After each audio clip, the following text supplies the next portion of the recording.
የቤቲ እናት መታ ጽናትን ከእግሯ ስር ወድቃ እየለመነቻት ትገኛለች። ጽናትም የኪራ ድርጊት በጣም አናዷት ስለነበረ እያለቀሰች ትገኛለች። እንዲሁም ቤቲ በጣም ደስ ብላት ነበር። ኪራ ጽናት ከአባቷ ጋር ስልክ እያወራች ነው። በመጀመሪያ ሰላምታውንና ደህንነቱን ከጠየቀችው በኋላም በቆሎ ደረሰ እንዴት በማለትም ጠይቀዋለች። እንዲሁም ዝናቡ እንዴት ነው አጥጋቢ ነው ወይስ ደግሞ አይደለም ብላ እያወራቸው ነበር። አባቷም በጣም ጥሩ ነው እያላት ይመስላል። በቆሎ እንዴት እንደናፈቀኝ ስትለውም አረ ችግር የለም ከዚህ ገዝተን እንበላለን ስትለው ነበር። ከዛ ቀጥሎ ደግሞ ህልም አይቻለው ይላታል። እንግዲህ አባቷ የምን ህልም ነው በማለትም ስትጠይቅ ሁለት እባቦች ወደ ቤትሽ ገቡ ብሏታል። እነዛ እባቦች እንግዲህ ቤቲና እናቷ ነበሩ ማለት ነው። እረ ህልሙ ብንበል ብላም በቃ ችግር የለውም በኋላ ስልኩን እዘጋዋለሁ ብላ ከዘጋችው በኋላም በጣም ተክዛ ነበረ። ሊና ወደ መጣችና ሳሎን ጽይ በሰላም ነው እንዴት ታከዘሻል እኮ ብላ ስትጠይቃት ምንም እያስታወሰች አልነበረም። እና ጽናት ደህና ነኝ ብላታለች። ከዛ በድጋሚ እንዴ መሬቱን እኮ ቆፍረሽ ልታወጩ ነው በይንሽ ብላ ስትጠይቃትም ሊና ጽናት እንግዲህ ጮህ ትልና ደህና ነኝ አልኩሽ አይደል በማለት መልሳላታለች። እንዴ ታዲያ ምን አስቆጣሽ? እኔ እኮ ስለ ደህንነትሽ እና ደህና መሆንሽ ነው እንጂ የጠየኩሽ ሌላ ምን አልኩሽ? ያው ስለተከሽ ነው ብላ ስጠይቃት ሊናም ጽናት ይቅርታ ጠይቃታለች። ይቅርታ ሊና ጮኩብሽ አይደል አለቻት። ምንም ችግር የለውም ለምጄዋለሁ ጮኸቱን እንደሆነ ብላለች። ሊናም ከነገረቻት በኋላም በቃ አባቴ ደውሎ ነበረ። ታዲያ ስለሱ እያሰብሽ ነው? አዎ ምን ነበረ? ሁለት እባብ ከቤት ገብተዋል አለኝ። በስማም የምን እባብ ነው ደግሞ የምታወሪው ብላ ሊናም አማትባባታለች። እረ እንደዚህ ማታስቢ እኔ ራሱ እንደዚህ ሲባል በጣም ነው እንግዲህ የምፈረው እንዳታስነድፊን ብላም ጥላት ብድግ ብላለች። ጽናትም ጸሎት እያደረገች ነበር ብቻዋን። ፈጣሪ ሆይ ምን አይነት ነገር ሊመጣብኝ ነው እንግዲህ ፈተናውን ቀልል አድርግልኝ እያለች ጸሎቷን ቀጥለዋለች። ቤቲና እናቷም እንግዲህ መንገዳቸውን ጀምረዋል። ወደ ነኪራ ቤት ለመምጣትም ወደ ራሳቸው ቤት ለመምጣትም ይመስላል። ቤቲም እንዳበደች ነው እንደቃዠች ነው እንደውም ብሶባታል መሰለኝ። እናቷን አልሄድም አውቀሽ ነው አይደለ የሸወርሽ ነው ወደ ሐኪም ቤት ወስደሽኝ መርፌ ልታስወጊ ነው። አምቡላንሱ የት ነው? አሁን ተደብቀው እኔን እየጠበቀኝ ነው አይደለ? እኔ እንዳልሰማው ድምፁን ጸጥ አድርጎ ቁሞ ነው ያለው።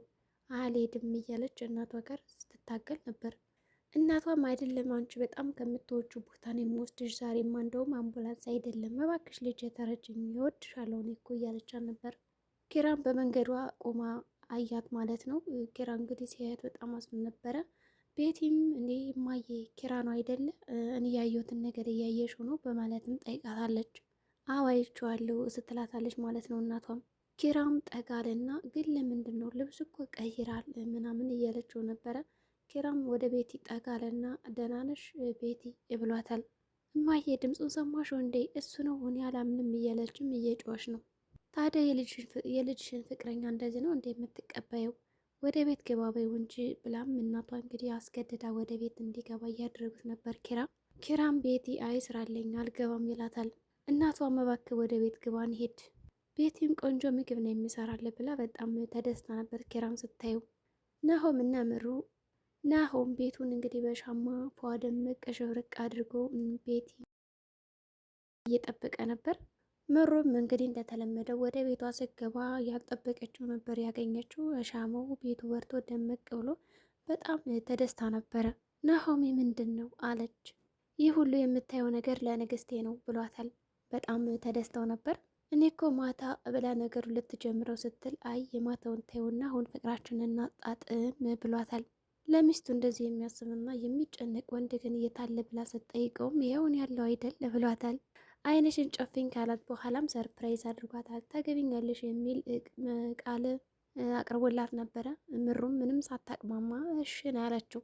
ኪራና የቤቴ እናት እባክህ አዳምጠኝ እያለች እየተከታተለችው ነው ከኋላው። እናት እኮ ሆናለሁ ለምንድን ነው እንደዚህ የምትጥለኝና ራቅ ራቅ የምትለኝ? ልጅንስ እንደዛ የምታረጋት እንደዛ እየሆነች ጥላት አትሄድ እያለችው ነው። ልጅሽ እኮ አብዳለች፣ እኔ እኮ ባለትዳር ነኝ፣ ምንም ላድርግላት አልችልም ብሎ ሲናገራትም ለምንድን ነው ልጅን እብድ የምትላት ብላ በጥፊ መታዋለች። እሷ ማለት እንግዲህ ቆዳ ናትና ሰይጣን ናት ብሏታልም። ሚስቴን ልገላት ነበር ልጅንም አሳታኛለች እባክን እያለች አሁንም እየለመነችው ነው። ሁሉም ልጆች ደህና ቦታ ላይ ናቸው። እሷ ብቻ ነች አጉል ቦታ የወደቀችውና እባክህ ቢያንስ እንኳን ለአንድ ሳምንት አብራት ሆነና ጤናዋ ይመለስላት እያለች እየለመነችው ነው። ኪራ በጣም ተጨንቆ ይገኛል። ጨካኝ ትውልድ አለች ጥሏት ሲሄድም። ይህን በኛ ጊዜ ቢሆንማ ተሎ ነበረሽ የምንለው። አረ ደግሞ ልሂድ ልጅን እናቴ በሩን እኮ ደግሞ ቆልፌ ባን የመጣው አንድ ነገር ሳትሆን አለችና ወደ ቤቷ ተመለሰች። ኪራም ወደ ቤቱ ከመጣ በኋላ በጣም እያሰበ ይገኛል። በእኔ የመጣ ነገር በጽናት መጣ ማለት ነው። ጽናትን ደግሞ በድጋሜ ልሰብራት አልችልም። ግን ደግሞ ቤቲን እንደዛ ሳያት በጣም ነው ያሳዘነችኝ የተሰማኝ። በቃ ባንዴ ህፃን ሆና ሳያት የማበዷ ምክንያት እኔ ነኝ ብቻ ባልልም፣ ግን ደግሞ አሳዘናኛለች። እንደዚህ እያሰበ እያለ ጽናት ወደ ክፍል ትመጣለች። አልተኛም እንዴ አለችው። ልተኛ ብልስ በምን እንዴት እተኛለሁ እያላት ነው። እንዴት እንቅልፋት መጣም ስትለው አይ ዝም ብዬ እያሰብኩ ነው ይላታል። የቀን እንቅልፍ ድህነት ነው ይባላል ትለዋለች ጽናትም። ሲጀመር ወጣት ናት ተኛ አለችው። በቀን ጥሩ አይደለም አባቴን አስታወሽኝ ይላታል። እሺ በቃ አሁን ንቀ እንድትል ቡና ፈላላለሁ ስትለው አይ እኔ ብቻ ስለሆንኩ በቃ አንድ ሲኒ ብቻ ኪችን ውስጥ አፍይልኝ ይላታል። እሷም እሺ ብላ ለማፍላት ሄዳለች። ሰኑ ስልክ እያወራች ነው ከክብሮም ጋር። ዝም ብዬ ነው ትዝም አትለኝ ባክህ፣ እንኳን ልትናፍቀኝ ቀርተው። ጋሼ ደህና ናቸው አደል? ከሰኑ ጋር ነው ማውሮ ስትላቸው ግን ምን አሉህ ብላ ሀሳቡን ለመስማት እየሞከረች ነው። እኔ የምልህ ግን መቼ ነው የምትመለሰው በማለትም ጠይቀዋለች። ሰኑ ከዚህ ጋር እንግዲህ የመናፈቅ ነገር እየታየባት ነው። በቃ ሁሉም ነገር እኮ ንፍቅ አለኝ፣ አብረን የምንበለው ነገር ምግብ ምናምን እያለችም ነበር። እሺ በቃ በኋላ እወራለሁ ወይም ደግሞ ደውላለሁ ብላም ስልኩን ከዘጋቸው በኋላ ግን እኮ እውነቱን ነው ገና 2 ቀን ከሆነው እንግዲህ እንዴት ነው እንደዚህ ብዬ የምጠይቀው መቼ ትመጣለህ ብዬ ብላ ራሷን ዞር ብላ እየጠየቀች ነበር። የቤት እናት አሁንም ወደ እነ ኪራ ቤት መታ በር እያንኳኳች ነው። ሊና ከፈተች። ኪራ አለ እንዴ? አለ ግን ቡና እየጠጣ ነው ጥሪልኝ እስኪ ስትላት ኪራ ይመጣል። ቆይ እንጂ እዚህ ጋር ዝም ብዬማ አላስገባሽም እኔ ማን እንደሆን ሳላውቅሽ ብላ ከበሩ ጋር ትንሽ ቆም እንድትል አድርጋታለች ሊና ብዙ አጋጣሚ እንግዲህ ጸባይ ገዝታለች። ኪራም ከመጣ በኋላ ሌላን ወደ ውስጥ ግቢ ይላታል እና ማውራት ይጀምራሉ። ቆይ ለምንድን ነው የምታመናጭቀኝ? ሌላው ብቀር እኮ እድሜን አታከብርም እያለችው ነው የቤት እናትም። ልለምን እባክህ ለአንድ ሳምንት ከቤታችን ሆን አሁን ሂጂልኝ ጽናት እንዳታይሽ፣ እንደውም ማየት እፈልጋለሁ ልጅን ያሳበደቻትን ትላለች። ኪራም በጽናትማ እንዳመጭ ብሎ ይከራከራል። ሁሉንም ነገር ያወሩትን ሊና ሰምታለች። ከቤታችሁ ትምጣ አንተ ካልመጣ ትለዋለች። በጭራሽ እዚህ ቤትማ ቤቲ እንድትመጣ አልፈቅድም ይላል ኪራም። እሺ በቃ ሂጅ ብሎ ወደ ውስጥ ከገባ በኋላ ሊናን በሩ ጋር ተለጥፋ ያያታል። ከዚህ ምን ትሰሪያለሽ በር ጋር ተለጠፈሽ ይላታል። እየሰማሽ ነው? አይ ምንም በቃ መወልወያ እየፈለግኩ ነው ብላም ትርበተበታለች። የምን መወልወያ ምናምን ይላታል። ወደ ውስጥ ከገባሽ በኋላም ሌና ብቻ ለጽናት ሄዳ እንዳትነግራት እንጂ አለ። ምን ላድርግ እነሱ ቤት መቀመጥ አልችልም፣ ግን ደግሞ እናቷን ሳያት እናቴ መሰለችኝ። ውይ በቃ ከዚህ ክፍልማ በወጣ ይሻላል አለና ወጣ አለ። ወደ ካፌ ሄደና ስልክ ይደውላል ቅዱስ። የት ነህ ይለዋል። እንግዲህ በዚህ ሰዓትም ቡና እየጠጣ ነው። ቆይ አንተ ግን ለምን በተርሙስ እንግዲህ ይዘህ አትዞርም እያለው ነበር ኪራ። ችግር አለ ብሎ ሲጠይቀውም ቅዱስ ችግር ጠፍቶ አያውቅም ብሎታል። ቤት እኮ ልመጣ ነው መንቀሪ ባስወጣት ደስ ይለኝ ነበር። ወደ ቤት ነው። ጽናትማ ሚስቴ ነች። ጭንቅላቷ ልክ ስላልሆነ ነው። አብዳለች እኮ አሳዝና ባልሆነ እሷ ማለት እኮ የቤታችን ያበላሸችው ነች፣ ሰይጣን ነች፣ በቃ በጭካኔ የተሞላች ብሎ ለቅዱስ ያወራዋል። እናቷ ግን በጣም አሳዝናኛለች ይላል። አሁንም ልጠይቃት እንዴ ጽናትን፣ በቃ ምናልባት ጽናትን ከነገርኳት በኋላ ደግሞ ወስናለሁ ይላል። ኪራ ሀዛጋ ሚስቴንማ እንዳታየት ብሎ ሲከራከር ከቆየ በኋላ ግን ሰተት አድርጎ የቤትን እናት ወደ ቤቷ መጧታል። ከዚህ ጋር በጣም ትልቅ ስህተት ነው እንግዲህ የሰራው። መጀመሪያውኑ ለጽናት መናገር ነበረበት፣ ከዛ እናቷን ማምጣት። ጽናትና ሊና ሳሎን ላይ ቁጭ ብለው ነበር። ሊናም ስለሰማችው ነገር ለጽናት መናገር ፈልጋለች። ጽናት የሆነ ነገር ልነግርሽ ነበረ። ምን ነበር? ቅድም ቡና እያፈላሽ ሳለ በር ተንኳኳ ነበር። አዎ የሆነች ሴትዮ መጣ ነበርና እሷ ነች። ማነች? አላቅም፣ ተለቅ ያለች ነች። ኪራን ጥሪልኝ ብላኝ ከዛ ለጠረው ስመጣ እሱን መጣና ወሮ ግን ስትላት የሰማው በቃ ለአንድ ሳምንት ወይ ከኛ ቤቱን ወይ ደግሞ ከዚህ ትምጣ ቤቲ ትላለች። ኪራ እንደዚህ አይነት ስምድ የለውም።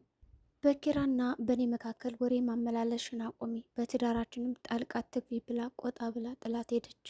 ሊናም እንዴ እኔ የስሞትን ነገር ልንገርሽ ብለን ምላሹ እንደዚህ ነው ብላ ጸጣለቻት።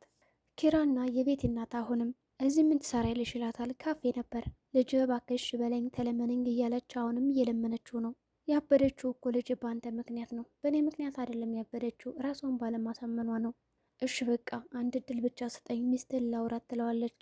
በጭራሽ አይሆንም ከእሷ ጋማ እንዳደርሽ ይላታል። ግን እንደምንም አድርጋ አሳመነችውና እሺ ይላል ኪራም። ምን ታደርገዋለህ ልጅ አንገቴን እኮ አስደፋችኝ እያለች ነው። እናት ሲባል እንግዲህ ለልጇ የማታደርገው ነገር የለም። ከኪራ እግር ስር ወድቃ እየለመነችው ነው። ኪራም እሺ አስብበታለሁ ብሎ ይሰናበታታል። ኪራም ወደ ቤት ካመጣ በኋላ ጽናት ውሃ ትሰጣታለች ለእንግዳዋ። ኪራም ጽናት የምናውራሽ ነገር አለ ቁጭ በይ ይላታል። ጽናትም እንግዲህ ቁጭ ብላ በስስት እያየች እያለ ሊና ቀድም እኮ አየዋት ያልኩሽ ሴትዮ ይችን ነው ትላታለች። ጽናትም ሊና ዝም በይ እስኪ በማይጋዎች ነገር አትግቢ ያለቻት። ጽናቴ አለና ኪራ ጀመረው። ይቺ ማለት እንግዲህ የቤቲ እናት ነች። ቤቲ የድሮ ፍቅረኛው አለች። ጽናትን በጣም ድንግጥ አለችና ከፋት። እሷ ስሟ እንዲጠራ ሰው አልፈልግም አትጥሯት አለች። ኪራም ጽናት ቤት አቅሏን ስታለች ይላታል። እሰየው አለች። እንዴ አንቺ እንዴት ነው እንደዚህ የምትናገሪው?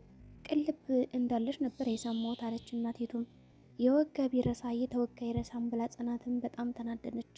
ኪራ በጣም አዝኜብሃለሁ፣ እሷ እኮ በመርዝ ነው ልትገለኝ የነበረ ልጅንም ማሳዳኛለች ብላ ነገረቻት። ጽናትም ወደ ክፍሏ ከሄደች በኋላ በጣም እያለቀሰች ነበር። ከቤት ያስገባችሽም እሷ ሆና ነው ይላታል ኪራም። አሁን እጄ ለጽናናት ጽናትን ብሎ ሄደ። ሊና ቁጭ ብላ ነበርና ሳሩን እባክሽ አንቺም ለምኝልኝ እያለች እየተማጸነች ነው። ጽናት እንደዚህ ሆነቻት አላውቅም አለቻት። ቀን ሲጥል ፈራጁ ብዙ ነው አይዞሽ ትላታለች። ሊናም የእናት አንጀት ሆኖብኝ እኮ ነው ጽናት በቃ አታልቅሽ እያላት ነው። አውቃለሁ ከባድ እንደሆነ አታውቅም ኪራ፣ እኔ እኮ መግቢያ መውጫ ስታሳጣኝ ነው ወደ አንቺ ያመጣኋት ይላታል። ቤቲንም አያት አዎ ይቻታለሁ፣ ታዲያ ከጨረስክ በኋላ ወደ እኔ ለምን አመጣት ትለዋለች። አስወጣልኝ አለችው። እንደዚህ ሁና ሳያት እኮ በቃ እናቴን መሰለችኝ ለዛ ነው። አሀ እኔ እናት ስለሌለኝ ስሜቱን አላውቀውም ተልና ተናዳ ትወጣለች ከክፍሏ። የቤቲ እናትን በቃ ከጽናት እግር ስር ወድቄ መለመን አለብኝ ትላለች። ጽናትን መጣችና ይቅርታ ከእግሬ ስር ወድቀሽ መለመን አይጠበቅብሽም፣ ግን ደግሞ እኔ በህይወት እያለሁ ቤቲ ከዚህ ቤት እንድትመጣ አልፈልግም ብላ ጥላት ትወጣና ወደ ሰኑ ትመጣለች። የማያውቁት ሀገር አይናፍቅም ብላም ተርታለች። ወደ ሰኑ ከመጣች በኋላ የተፈጠረውን ነገር እየነገረቻት ነው። እኔ እኮ በጣም ያናደደኝ ኪራ ሁሉንም ነገር አውቆ ግን ደግሞ ወደ ቤት ይዟት መምጣቱ ነው አለች። ሰኑ ለማረጋጋት ሞክራለች። አይዞሽ በቃ ተረጋጊ እያለቻት ነው። መጨረሻ ዝም ካለች በኋላ ተመስገን ትላለች። ሰኑ ምን ተመስገን የምትይው? አይ ስለ ተረጋጋሽ ነው ትላታለች። በቃ አሁን ልሸኝሽ አለችና ይዛት ሄደች። ድራማው በዚህ ነው የተቋጨው። ሰላም ጤና ይስጥልኝ የቻናል ቤተሰቦች። ለዚህ ቻናል አዲስ ከሆናችሁ ሰብስክራይብ በማድረግ ተቀላቀሉ። በቀጣይ ቪዲዮ እስከምንገናኝ መልካም ጊዜ